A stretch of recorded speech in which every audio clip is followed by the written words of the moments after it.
Evening, citizens. This is kind of strange one this evening because, as many of you will know, I'm a bit of a Jaguar man, and it's been a curious week to be a devotee of that particular brand. That's for sure. And as a Jaguar man, I thought it was probably it was worth um,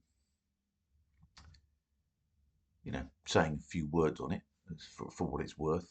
Um, and as someone who, apart from a few utilitarian cars that I've had to have over the years, I have mostly had Jaguars. I've had about 10 of them over the course of my life. Um, my my third car was a 1973 Jaguar XJ12 Series 1, which was pretty special. And they've all been fairly special. So I've been witnessing this debacle with their rebranding with some interest, as you can probably imagine. Now, I will say, although I only ever really buy Jaguars, and I'm not really a car enthusiast, I'm more of a Jaguar enthusiast. No, I don't really consider any other cars really. I do have another car for work, and I've had a 1995 Nissan Micra that did me very good service for a long time. So, but I really just like Jags. Um, my current Jaguar is 26 years old, so I believe it's not really part of this discussion necessarily, but about probably 15 years ago, maybe a bit less, Jaguar had a very good range of cars. Um, and even people who didn't like Jaguars really liked them. Um, and people who would normally prefer Mercedes or Audi or BMW were considering Jaguars, and um, they had a very good range under the sort of design guidance of Ian Callum. But that was a long time ago now, and for me, uh, the gloss started to come off the brand when they started trying to do what everybody else was doing and making SUVs.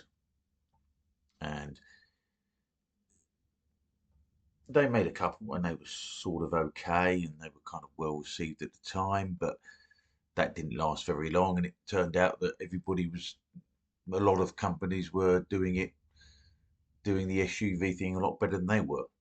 And and of course, one company that was doing the SUV thing a lot better than they were Land Rover, their stablemates. Um, and over the recent years, Land Rovers have outsold Jaguars 5 or 6 to 1 now. So, Jaguar as a brand has been in trouble for some time now. And this latest advert notwithstanding, they've been in trouble. So, although it does seem as if Jaguar has just put a pistol in its mouth and pulled the trigger over this advert, um, the company wasn't in good health anyway. Um, Nobody buys saloon cars anymore. Everybody buys SUVs, so everybody's got SUVs. And like I say, Land Rover are much better at doing that. And I don't know the details, but I'm assuming that quite a lot of the under the skin stuff was Land Rover anyway. Now, one thing I think Jaguar have done right recently is they've kind of admitted defeat um, readily and have decided to make no cars for some time. Now, I think this is the right decision. Even before this advert, I thought that Jaguar going into hibernation was a good thing. It was always a risk because it might mean that they never come out of hibernation, and of course that risk is even more pronounced now. But I do think that Jaguar Land Rover's engineers should have stopped designing and engineering Jaguars and just all concentrated on trying to make Land Rovers more reliable. Because Land Rovers seem to be selling like hotcakes, and yet their reliability is shite, so I'm told. And also that you can steal a Range Rover with a smart speaker, so I'm told. So I think they should have worked on doing that. Forget about Jaguar for the moment and just try and make their stablemates much better because they're selling really well. There's Land Rovers everywhere. But that reputation for unreliability is going to come back and bite it hard. Um, but of course, that doesn't seem to be what they've done. They've just stopped making Jaguars. And the other thing about Jaguars is that, as far as I can tell, most of the SUVs, which is the great bulk of the production, weren't even made in Britain. They were made in Austria. So not only were they not doing very well, they weren't actually employing very many people to bolt the things together in this country. So there's that as well. And Jaguar has been slipping down the reliability tables for quite some time. It's not as bad as Land Rover, but it's been pretty poor. But that wasn't always the case. I mean, Jaguars have got a sort of a reputation for being difficult, unreliable, semi-exotics, particularly to Americans. And they've got that reputation from a 5-year period, from 1976 until 1980. It was just that before then they were fine.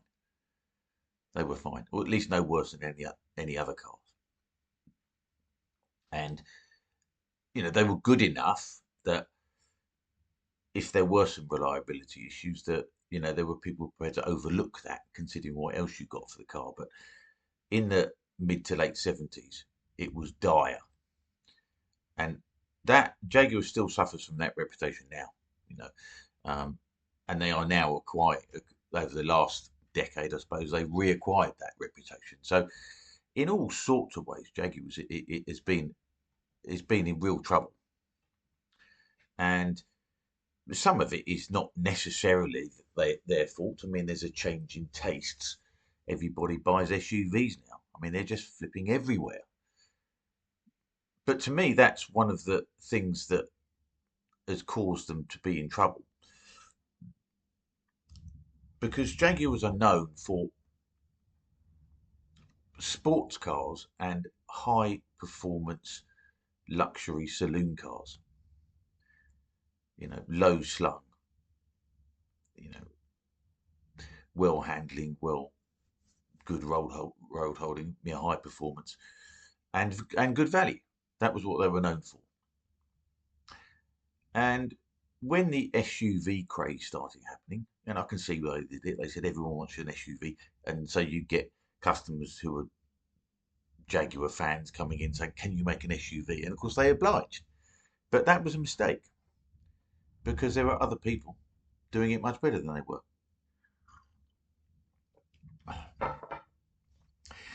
And the other thing about the deserved backlash over the advert comes from an awful lot of people who wouldn't buy Jaguars anyway. And there's a lot of car and motorcycle manufacturers out there that people would never buy, but they're kind of pleased they still exist. I used to think that, for instance, I mean, when I considered maybe buying a motorcycle, I would never have considered a Harley, But I'm glad that Harley Davidson exists as a counterpoint to all the Japanese stuff that was prevalent at the time. So there was just a different, It was a it was a it was a different approach, and I was pleased that there are different ways of doing things. Um, but it does seem as if a lot of people have got very hot under the collar and slagging off Jaguar and everything as and the slagging off is deserved. I'm not saying it isn't. It absolutely is. But most of these people were people who would never buy a Jaguar anyway. On his channel, Jeff Buys Cars is always slagging Jags and Range Rovers off, Range Rovers and Land Rovers off in favour of his beloved boring Volvos. And he was never going to buy a Jaguar anyway.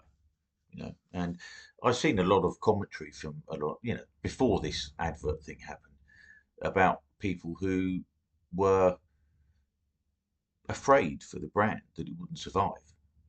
And I don't think it will survive as it happens. I don't think it will, and it probably deserves to die. It would have been nice if it didn't die like this. But when things die, nothing lasts forever. It's never pleasant. If anybody can remember when Rover went out of business almost 20 years ago now, Rover were probably at the time making the best car they'd ever made, the 75. But they just ran out of money and they went out like a damn squib, and that was the end of that. And there's been others. There was MG, there was Triumph, there was all these other companies, and there was Saab in Sweden. Saab's had a real following. People still love them now. But when the lights go out, the lights go out. And there's not much you can do once that happens. But the thing about Rover is that, although it didn't seem like it at the time, in essence, the Rover went out on a high in a way because they were making probably the best car they'd. That's arguable, but in some ways, probably the best car they'd ever made. If Jaguar doesn't come, if it goes out of business, doesn't come back. The last cars they were making were F types, F paces and E paces. Not particularly impressive SUVs, which lots of other people do much better. They stopped making the XF, which was a great saloon. They stopped making the XJ, was a really good limousine saloon. They stopped making the F-Type, which was a wonderful sports car. But all of the people who are, piling in on Jaguar, and I'm not saying it isn't deserved because it bloody well is, are people who wouldn't buy a Jaguar anyway. And you've got to wonder why Jaguar would worry what they thought anyway. Because in amongst all this criticism, which is, as I say, deserved, there's an awful lot of people saying, well, Jags were just shit anyway. And if Jags were just shit anyway, then why do they care? So, this isn't a straightforward thing, really.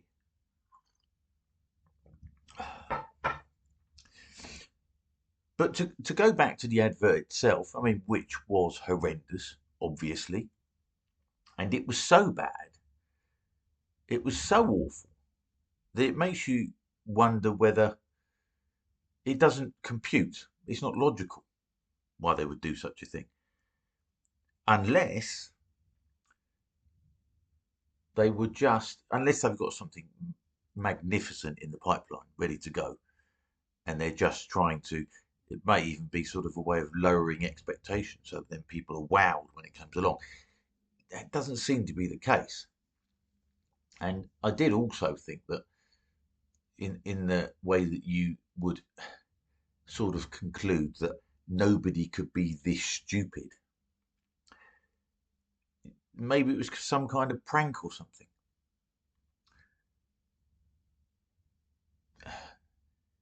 You'd like to think maybe that's the case, but it almost certainly isn't. But in all the criticism of people saying, well, Jaguar's just killed just committed suicide and all the rest of it, are people who are not who don't seem to be all that disappointed by that. They seem to think it's kind of funny, which in a sort of tragic way it is. Um, and certainly I'm looking, I looked at the Bud Light debacle in the same way. You know, a lot of American beer is shit and piss weak, including Budweiser, particularly Budweiser, and then they've got Bud Light, which is even pissier and even weaker. So I was viewing that Bud Light meltdown in the same sort of amused way. Um, I also understand that Harley Davidson had something similar a few years back. A few years back with Harley Davidson of all people going woke, and I was more concerned about that. I didn't think that was nearly as funny.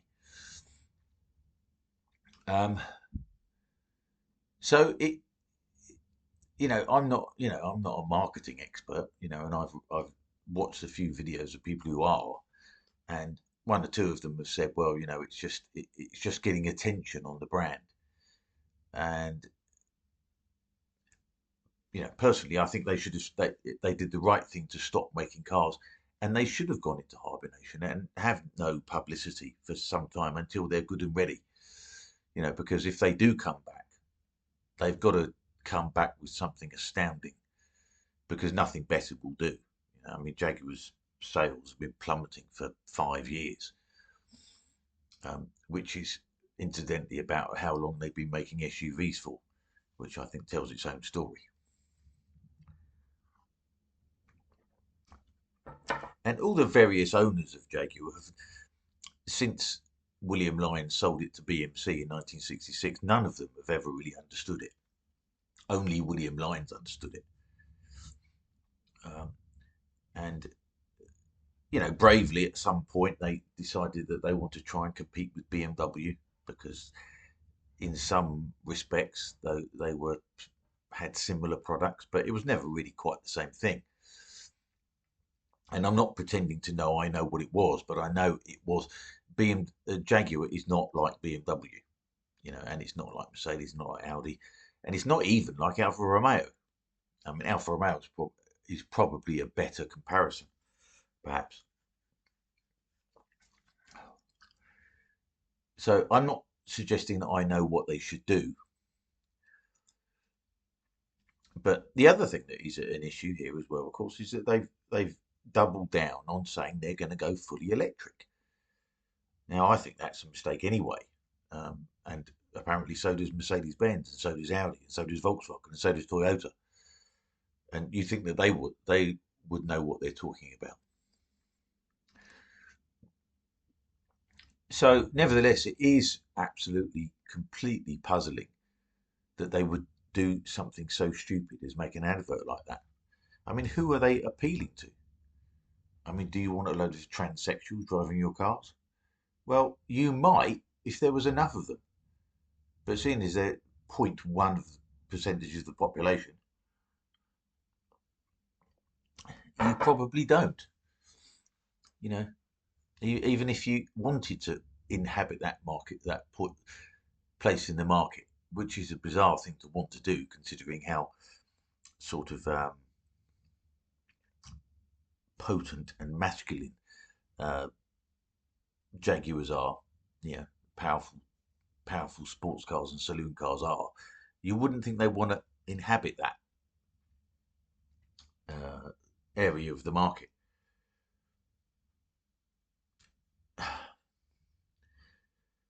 Having said that, Volvo make a point of saying that they have 1% of the world's global sales, 1%, and they're the 1% car company. And they seem to sort of accept that's where they are, and they build on that. I've seen one of their uh, one of their recent adverts, and it's far better. It's a much better advert. So it does seem strange, and the other thing it does is it leads you into some sort of conspiratorial thinking as well, because Jaguar is an aspirational brand. I mean, they're expensive cars. but they're not so expensive that most people couldn't aspire to owning one. Which is, if you compare it to, say, Aston Martin, Aston Martin are cars that you like to see around, but the chances of me ever owning an Aston Martin is, tiny. As it happens, I prefer Jags anyway, but you know what I mean. Um, and it does seem as if it may. This is where the conspiratorial thinking comes in, because if they're all trying to get us out of our cars and 15-minute cities and pay per mile and modern cars that can't break the speed limit and all this sort of stuff, then the aspirational cars, the ones that the masses might want to buy, they have to be gone. Ford has already stopped production of the Ford Fiesta, one of its best-selling cars. So it's the plebs they want to get off the road. And they want to get off the road so that people in their Aston Martins and Bugattis and Bentleys and Ferraris and McLarens and Paganis and all the rest of it have the road to themselves. Now, this is conspiratorial. I mean, it is conspiratorial. I mean, I've seen the videos of the very, very, very gay head of marketing for Jaguar, talking about diversity, inclusion, 15 diversity groups in Jaguar. I mean, all those people are being paid, presumably, to talk about diversity rather than paying engineers to build cars, which to me sounds like as suicidal as the Nazis using resources that were desperately needed on the Eastern Front to instead gas Jews with. It seems like a similar sort of thing. So it's hard to make sense of it, and it's hard to wonder, like I say, wonder how anybody could be that stupid.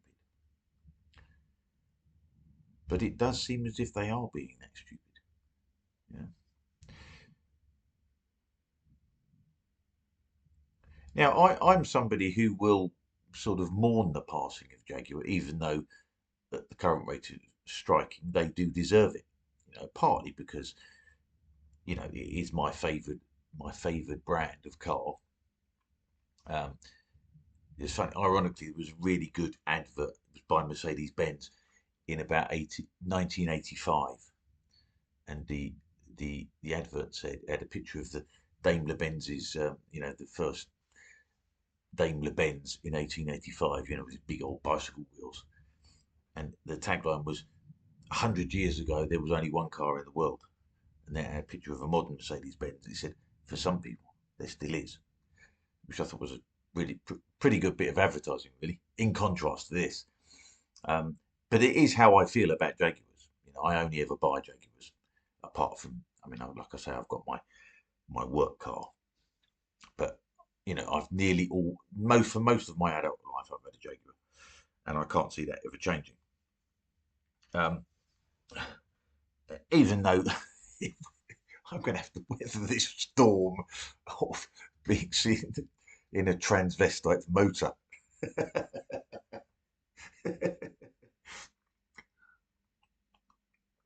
And some people are so upset they're not prepared to do that. There was one bloke, he said he was selling his F-Type, but you couldn't bear it. So I'm wondering if the price of used Jaguars is going to come down. But it's not something that I'm happy about. One of the accounts I follow on Twitter is about British manufacturing, and it celebrates any manufacturing that happens in the UK, whether it's foreign owned or not. And of course, most of it is foreign owned. Jaguar is foreign owned, and Jaguar has been foreign owned since 1988, when Ford took over. Ford did a good job actually with them. But this is part of a wider thing as well about manufacturing in Britain as well. And Jaguar was almost a an analogy for the sort of decline of the UK generally, and it's just in all sorts of things. You really have to work very hard to buy anything made in Britain, and imagine how much harder that is for anybody who's abroad. But they wouldn't really make a point of trying to make something British because it's a foreign country to them. But you know what I mean? It's still some. If you've got a very, very strong home market, then you'll branch out into export quite a lot. One of the things that I often do whenever I go abroad, I try and spy how many British cars I can see, and of course anywhere in the North America or Europe, or the number one British car is a Land Rover or a Range Rover. That's it. Those are the big ones. There's a few Jaguars, some Rolls Royces, a few, and increasingly a lot of Minis, obviously. But that wasn't always the case. 50, 60 years ago, British cars were everywhere. And this is 50 years of hollowing out this country.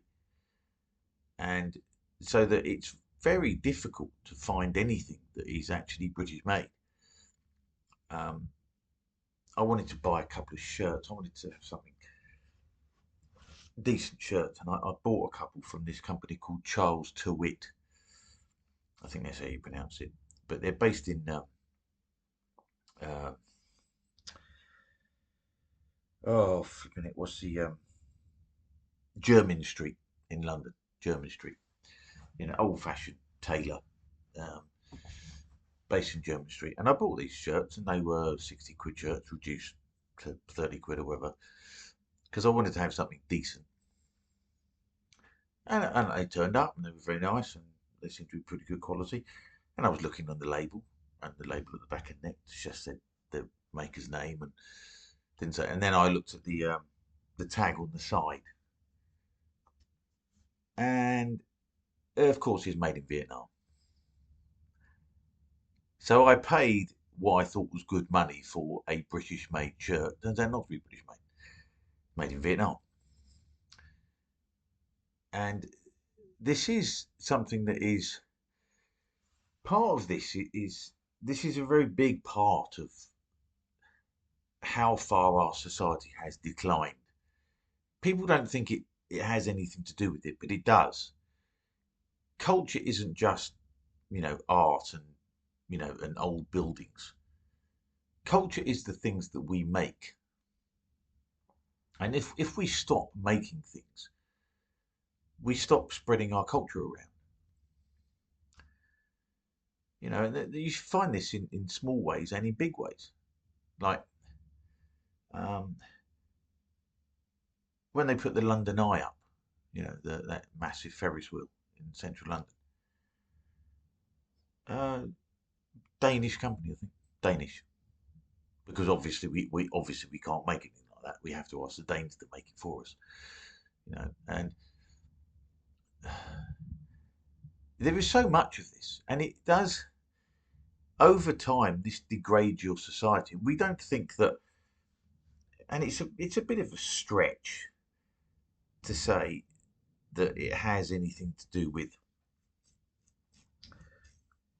buying a foreign car has anything to do with the degradation of our democracy and our free society. But I think it does, because what it does is that the wealth leaves the country, and it makes the country more threadbare over time, and it makes us more dependent on foreign firms to do things for us, to make things for us. And we're really, really bad in this. We're really bad. I think, I think in lots of ways, we are one of the worst countries for this. We are the most hollowed out. We still have quite a strong culture, despite its degradation. In that there's this sort of thing that they do, the World Soft Power Index, and we nearly always come second. after the United States. And we come ahead of Germany, come ahead of France, Italy, China, Japan. We nearly always come second. And that culture has a very long tail. And, it comes from, our previous greatness our and previous achievements and the British Empire and all that sort of stuff and inventions and the Industrial Revolution. But this stuff cannot be maintained just in memory. I mean, Americans are having this a bit, they're having this quite a lot as well, but not to the same extent. They still have, the car industry in America was, I mean, American cars used to be fucking shite in the 80s and 90s. They were just awful.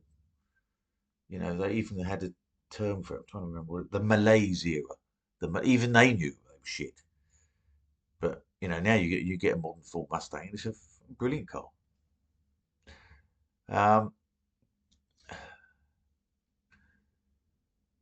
But they still have this thing where it's been hollowed out over time by foreign manufacturers and offshoring stuff, even if they're American manufacturers. And the same thing has happened here. It's like, people often think that patriotism is kind of a shallow thing. It's just on the surface, and of course it is quite shallow and on the surface if it's just about the royal family and your football team. But for it to mean anything substantial, it's got to go deeper.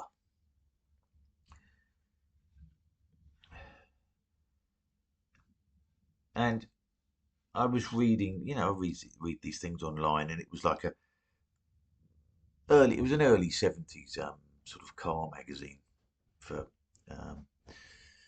road tests and stuff. Hello, baby. And it was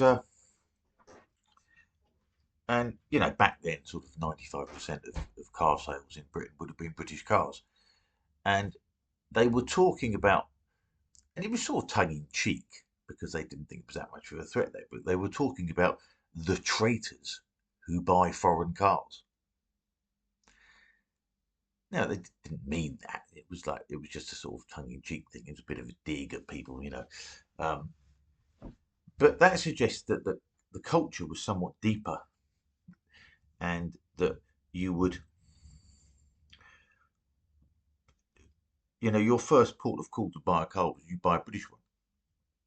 You know, you buy an Austin or a Morris or a Vauxhall, or even a Ford. But Ford of the UK was very much an independent arm of Ford America. It was still owned by Ford of America, but it was, in an engineering sense, they used to build their own cars. I mean, British Fords were very much different from American Fords. And it was only by the time you get up to the 80s did they start, selling them in different markets, and started homogenizing everything. But that thing about talking about people who bought foreign cars as being traitors it was very tongue in cheek, but there was something to it. There was something to it, and it wasn't taken seriously. And with our subsequent deindustrialisation, particularly during Margaret Thatcher's tenure, when we just started sucking in imports like crazy, that does make a difference, and it impoverishes the country over time, and it hollows it out.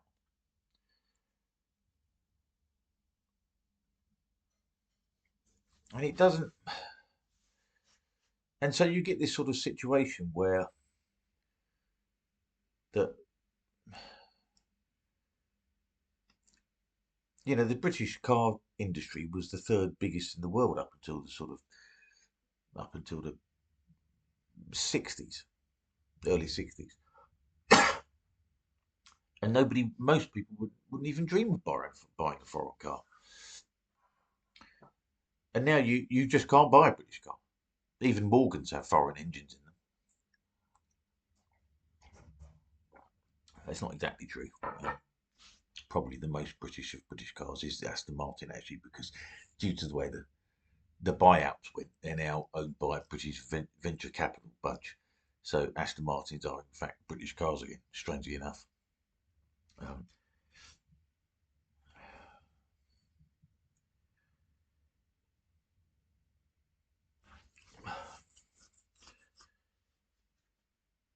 but what's to do? What's happening? Is Jaguar just another manufacturer who's just going to go to the wall and we'll have nothing? Like Rover went to the wall. It was our last volume manufacturer, British-owned volume manufacturer. Um, and these are things that are not to be taken lightly. And it seems as if it seems as if this decline is sort of unstoppable. That's the impression. That's the impression I get.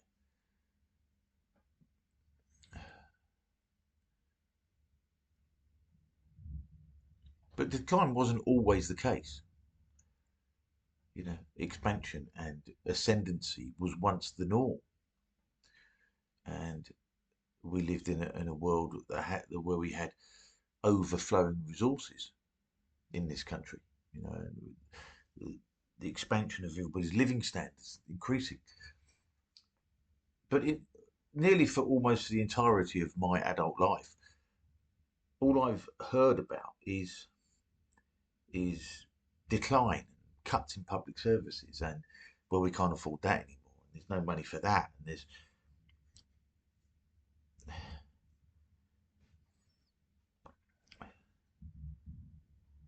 and we think of what happens in the culture wars as being something completely different to sort of industrial and economic policy. But I think it's all part of the same thing.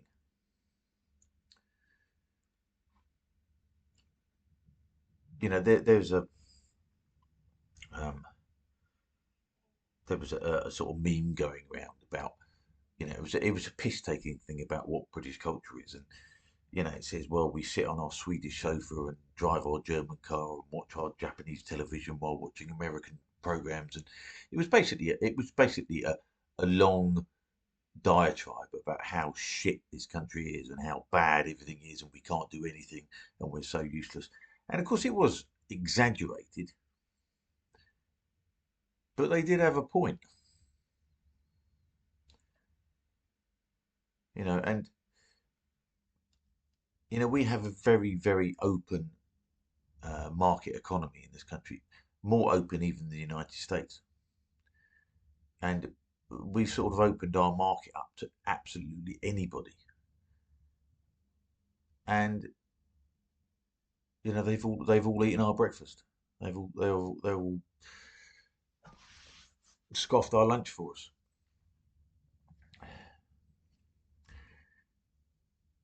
And it's difficult to try and keep your patriotism up in this when you think about things like this. I can't even buy a fucking shirt that's made in this country.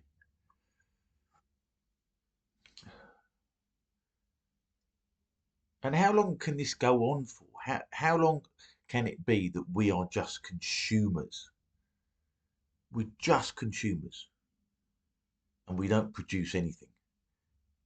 And then the few things that we do produce, like Jaguars, even they become shit over time. And people sort of, they kind of look at that, the decline of a company like that, as if, oh yeah, look, they're just wankers, aren't they? Look, they fucking deserved it. Yeah, fucking good riddance to them.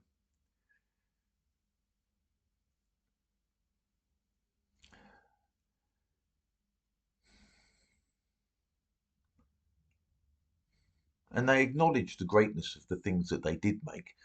The E-types and the XJ6 and the Mark IIs and the victories at Le Mans and all that sort of stuff. They acknowledge that, but they don't think that can ever be achieved again. They acknowledge that, but at the same time, they'll never buy a Jaguar. And they'll just buy a Nissan or a Volvo or BMW or whatever it is.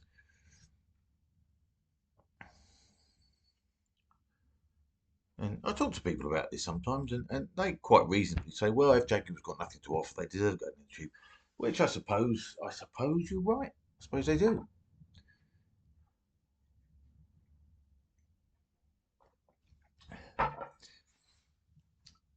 So what does that mean for us? Does that mean that we can't compete? There's nothing that we can do? Does that mean that we are just useless? What does that mean? You know, um,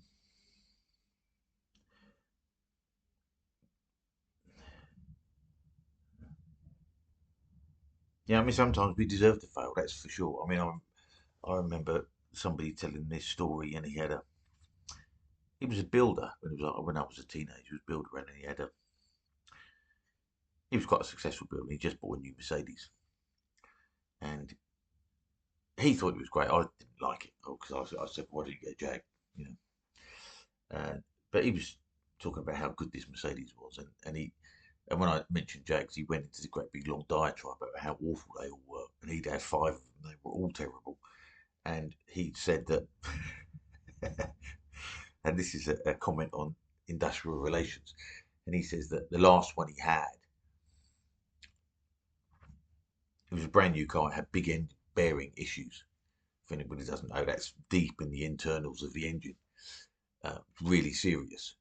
And they took it apart, and there's in the big end bearings. If anybody knows, you have shell bearings which fit in there, and they get lubricated, and that's what the engine basically spins on. And they're these little things called shell bearings, and you put them in, they're in half moon shapes. And when they pulled the engine apart and they pulled it out, somebody at the factory had scrawled into the shell bearings, "Fuck British Leyland," which is a pretty serious bit of self-sabotage, really, isn't it? So it's no wonder that he lost faith in it. But that was the 70s, and that was all the communists in the trade unions, in all the car companies. And as Jaguar part of British Leyland, that's what they got. So,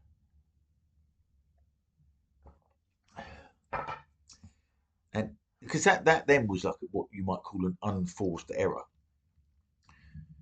It wasn't an accident that somebody scrawled "fuck British Leyland" into the shell bearings of the inside of your Jaguar engine. That wasn't something that anybody would have.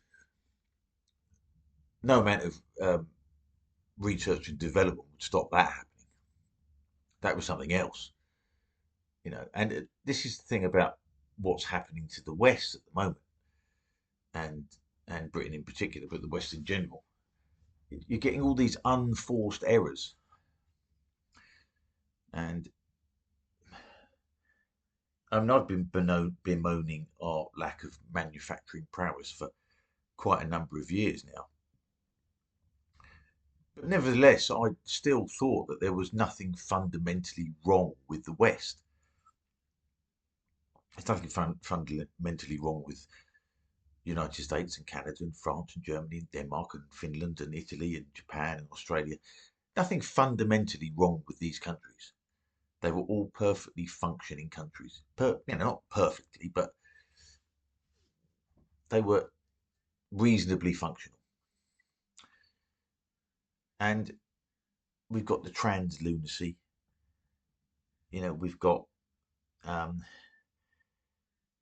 the energy insanity, blowing up our own power stations, and then making ourselves reliant on wind power and solar power and foreign imports. Foreign imports that we're having to buy with money that we make, which is less money than we can make, because we don't have as many things to sell as we used to.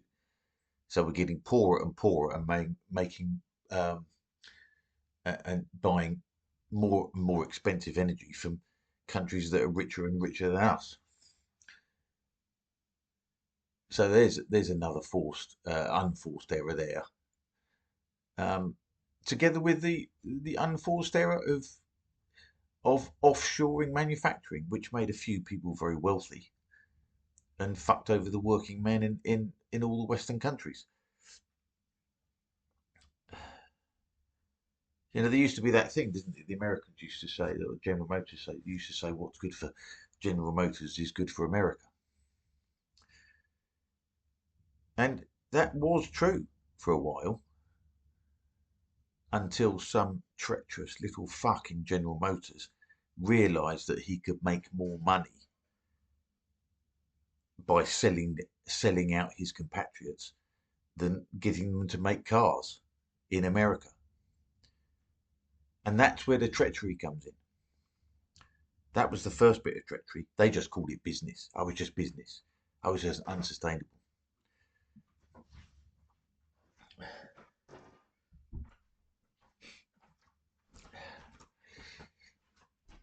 And that's what they just called it business. So it's dispassionate. It's business. It's just business. It's just business. It's just business to fire 5,000 of your own compatriots so you can employ 15,000 foreigners at half the money. Apparently that's just business. That's not treachery. That's just business. And I mean, Americans in particular, just love success, and anybody who's successful, they'll just love them, and they'll overlook the fact that they've been fucking sold down the river by a treacherous cunt.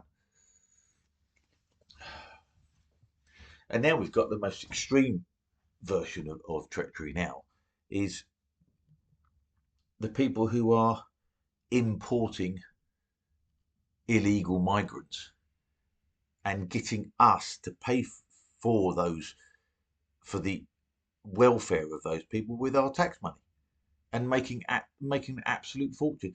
There's one guy, apparently, I can't remember what his name is. I think his name is Graham King. I think there was a story about he's making £4.8 million a day. He's making £4.8 million a day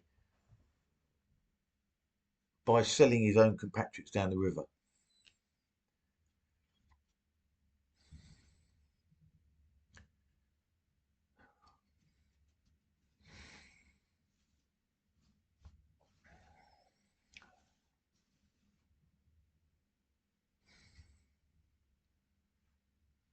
And this stuff goes on all the time.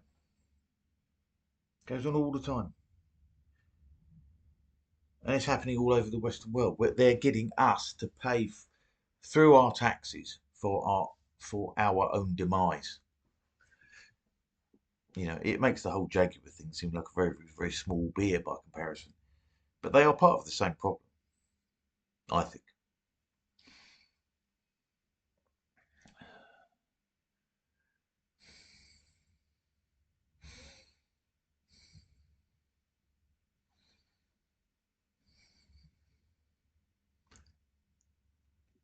But there are some bright sparks on the horizon. That petition about calling for another general election. Let's see if I come to the right page. What's it at now? Last time I looked, it was 1.5 million signatures to call for a general election. 4 months after the last one. Of course, it won't cause a general election, but it is interesting, and politically and psychologically, it's important. Now the government know how unpopular they are. They probably suspected it before, but now they know it. They know that there's at least 1.5 million people who want them out immediately.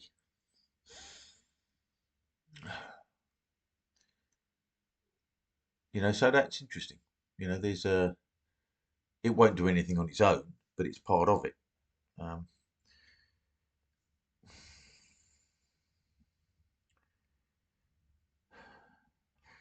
And we're still, we look across the Atlantic to see what Donald Trump's going to be doing. If he can brokered a peace deal before all the neocons caused World War III, which would be nice. So um, I had I had quite an interesting conversation with um, my very lefty friend who I've mentioned before, and we went up to. He wanted some help to buy a car, a Jaguar, as it happened, and we had this. You know, it's always a bit fraught because I kind of not want to talk about politics and Trump and stuff like that because we just don't agree on such things. But we had quite an interesting, quite which I thought was quite a helpful conversation, progress in a way, because he still believes the BBC and the Guardian, and I just said to him, like, I just don't believe that, and I was trying to be quite diplomatic as well, as he's quite diplomatic with me sometimes, but um, I was saying as a sort of halfway point, I was saying the thing is what we didn't realise beforehand is that the news is curated. It's not an actual thing. Somebody at the BBC and anywhere else decides what the news is, and that in its own, in essence, is something that cannot be free of bias. It just can't be. It just isn't. Editorial decisions are decisions reached through all sorts of different biases that you might have. And I said that the difficulty that we have is that the information that I get is completely different to the information he gets. And I remember some months ago he was telling me about Project 2025 and had I seen it, and it was just terrible, and it was like Trump's plan for putting all these political opponents in prison and all the rest of it, and and it was terrible. I've got to look at it. It was terrible, and I was thinking, well, okay, well, I hadn't heard of it, so I looked it up, and and there was pros and cons for it. There were people for it and people against it. And it turned out it's a think tank. It wasn't anything to do with Trump. It was a think tank. But in amongst, there was a lot of sensible policies in amongst things that I probably wouldn't agree with either. But the point is that he latched onto that as being this bit of secret knowledge that he's got that I didn't have. And I said to him, well, have you heard of Agenda 2030? And he goes, no, what's that? What's that? And it kind of struck me again how weird it was that he'd never heard of that, and as I said, this is the thing, so that you got this piece of information that you tell me about that I'd never heard of, and I've got this piece of information that you've never heard of, and I've just told you about. And this is something we've got to get over because we've got to decide what is the news, what is information, and he kind of acknowledged that, and I thought that was a certain sort of progress. It's not a great deal, but it's something. And of course, he was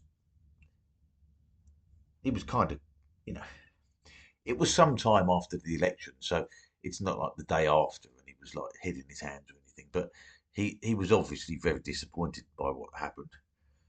He absolutely didn't want Trump to win. And when I asked him what he thought of Kamala, he made all sorts of excuses for her. But the enormity of Trump's win has, I believe, sort of focused his mind a bit. And because I remember when Trump got in first time, he'd say to me, of course he didn't win the popular vote, which he didn't because Clinton won the popular vote. But Trump won everything this time, and he won big. And so there's no argument about what the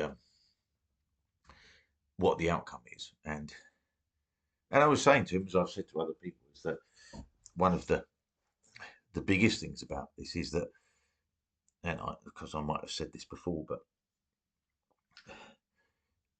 people have sort of looked at me as being on Twitter and YouTube as being, oh, Steve's in with the he's in with the conspiracy theorists. with his fringe beliefs. It turns out my beliefs are not fringe, are they? My beliefs are mainstream. And the old Agenda 2030, Project 2025 thing is, you know, the thing that he was saying, Project 2025, is the conspiracy theory, or at least it is so far. And Agenda 2030, at least in America, is becoming a mainstream concern, I imagine. Not an American, I don't really know, but I imagine they're exposed to the same sort of things that I am. So, it's so the big hope is Trump and what he does and how he attacks the deep state. Um, and if he can close the border and if he can start mass deportations, that's a massive thing. And because if he can do it, there's no reason we can't. Um, they've already started doing it in Sweden. It's funny how our world is so interconnected that you know during COVID they all during COVID every government around the world adopted the same policy, pretty much. And now we've got countries going their own way. I mean, interesting, the only country that didn't go down the lockdown route was Sweden. And Sweden is the example now of a country that has turned its immigration flow. They've fucking stopped it dead in the water, so to speak. And it hasn't taken very long. I mean, this Meloni's still having problems in Italy, and they're trying to ban Marine Le Pen and Alternative for Deutschland in Germany before they take over. Which, in a fair system, they will take over.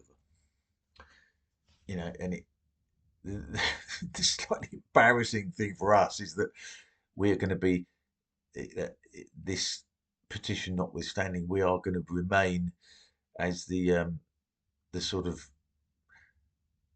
the North Korea Albania outpost, the last holdout of the loony lefty left, um, which will be interesting. But it's funny, isn't it? During COVID, every government adopted the same thing. Now we've got countries doing different things. Denmark's changed um, its policies as well. So this idea that all the problems are exactly the same everywhere and there's nothing that anybody could do and it's just a natural thing, and it turns out that isn't true. Just as it turns out that it's not us that are the conspiracy theorists, it's them.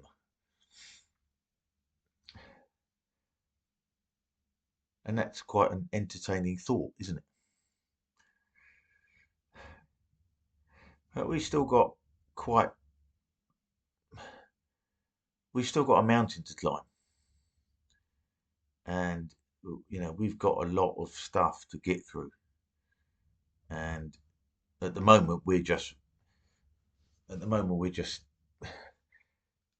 dependent on the Americans for hope for the moment, um, and to see what they do. Um, and the fact that the media landscape has all been shattered by by Elon Musk and Joe Rogan is cause for hope. They can't stop the information getting out. They've been trying to, but they can't stop it. So we can be cautiously optimistic. We're in for a rough ride in the next 5 years, next 4 or 5 years. But I'm starting to see the little hairline cracks turning into big fissures now. It's not, nothing is inevitable. And we just have to keep up the pressure, petitions and stuff like that, and think of other ways of fighting back. Anyway, take care, everybody, and stay free.